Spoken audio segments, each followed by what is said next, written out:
নমস্কার দর্শকবৃন্দ,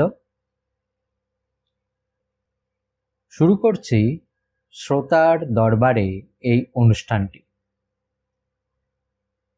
আশা করি আপনারা সবাই খুব ভালো আছেন। আপনাদের অসংখ্য ধন্যবাদ জানাই এই চ্যানেলটি দেখার জন্য, লাইক করার জন্য, কমেন্টস এবং অবশ্যই সাবস্ক্রাইব করার জন্য। শ্রোতার দরবারে এই অনুষ্ঠানটিতে আমরা দর্শকদের কমেন্টসগুলো পড়ি এবং বিষয়বস্তুগুলো নিয়ে আলোচনা করি। তো প্রথমেই সেই মতো বলি, একটি কমেন্টস এসেছে। কমেন্টসটি করেছেন অয়ন্তী সাউ। উনি লিখেছেন,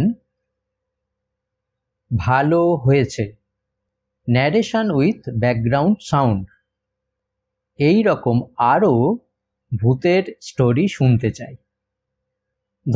ধন্যবাদ আপনাকে। আমরা একটি ভূতের গল্প উপস্থাপনা করেছিলাম, যেটি ছিল শচীন্দ্রনাথ বন্দ্যোপাধ্যায়ের লেখা একদিন রাত্রে। এবং উনি ঠিকই বলেছেন, এইটি প্রথম আমরা ব্যাকগ্রাউন্ড মিউজিক, এফেক্ট ইত্যাদি ব্যবহার করে আপনাদের সামনে এনেছি। এর আগে ব্যোমকেশের গল্পগুলিতে কোনো ব্যাকগ্রাউন্ড মিউজিক ছিল না। এবং ওনাকে এবং সকল দর্শক বন্ধুকেও বলি, এরপর নিশ্চয়ই আপনারা শুনেছেন, আমরা এই ধরনের কিছু গল্প ইতিমধ্যেই এনেছি। তবে এই ব্যাপারে আপনাদের বলি, একটি পুরাণের গল্প, যেটি উপেন্দ্র কিশোর রায়চৌধুরী লেখা, যার নাম ছিল শিবের বিয়ে। এতে আমাদের মনে হয়েছে যে ব্যাকগ্রাউন্ড মিউজিক অতটা এর জন্য প্রযোজ্য নয়, তাই এটা মিউজিক ছাড়াই আমরা উপস্থাপনা করেছি। তো আমাদের প্রচেষ্টা থাকবে সবসময় ভবিষ্যতে যতটা পারা যায় সামঞ্জস্য রেখে গল্পগুলোর সঙ্গে এই মিউজিক, এফেক্ট বা কখনো এমনি আপনাদের সামনে উপস্থাপনা করা। তো আপনারা সবাই আপনাদের মতামত আমাদের অবশ্যই জানাবেন। আপনাদের এই কমেন্টস, লাইক আমাদের আরও অনুপ্রাণিত করে আরও ভালো কাজ করার জন্য। তাই বলি, আরও লাইক করুন, কমেন্টস করুন, শেয়ার করুন এবং অবশ্যই বলবো পালস বাংলা এই চ্যানেলটিকে সাবস্ক্রাইব করুন এবং বেল আইকনটি প্রেস করতে ভুলবেন না, যাতে কারেন্ট নোটিফিকেশনগুলো সঙ্গে সঙ্গে আপনাদের কাছে পৌঁছয়। আর হ্যাঁ, অবশ্যই যারা নতুন দর্শক বন্ধু তাদেরকেও জানাই সুস্বাগতম আমাদের এই চ্যানেলটিতে। কেমন লাগছে অবশ্যই জানাবেন। এতক্ষণ আপনাদের সঙ্গে অনেক কথাই তো হলো। এবার আপনাদের জানাই যে আসন্ন কী ধরনের গল্প আপনাদের শোনাতে চলেছি। এর আগের শ্রোতার দরবারে অনুষ্ঠানটিতে বলেছিলাম যে শীতকাল, তাই কিছু ভূতের গল্প আপনাদেরকে শোনাবো। সেই মতো বরণীয় সাহিত্যিকদের কিছু ভূতের গল্প আপনাদের কাছে আমরা উপস্থাপনা করেছি। তো শীতকাল চলে গেছে, বসন্তকালও প্রায় শেষ, তাই তো?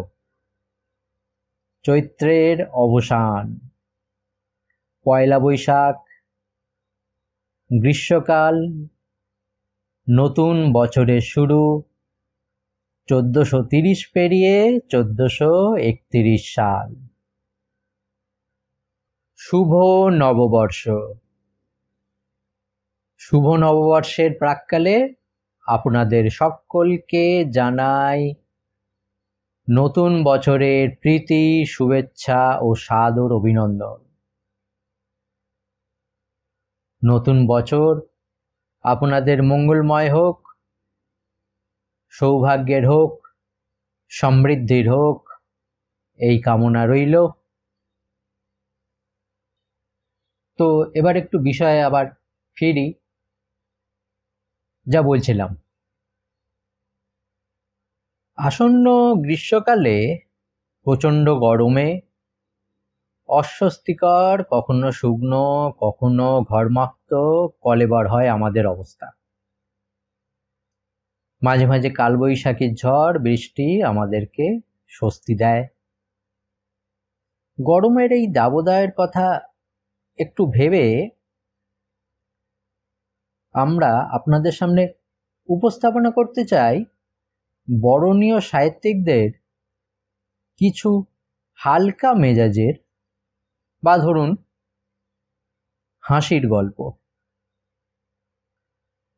সেই মতো বলি, একটি গল্প আমাদের সবার প্রিয় সাহিত্যিক সুকুমার রায়ের লেখা এক বছরের রাজা। এই পয়লা বৈশাখের আগের দিন আপনাদের কাছে উপস্থিত করার আমাদের ইচ্ছা আছে। তো দেখা যাক কতদূর কি হয়ে ওঠে। লক্ষ্য রাখুন। আজ অনুষ্ঠানটি এইখানেই শেষ করব। চ্যানেলটিকে লাইক করুন, শেয়ার করুন, সাবস্ক্রাইব করুন, আবারও বলবো, এবং অবশ্যই আপনাদের সকলকে আবারও জানাই শুভ নববর্ষ। নমস্কার।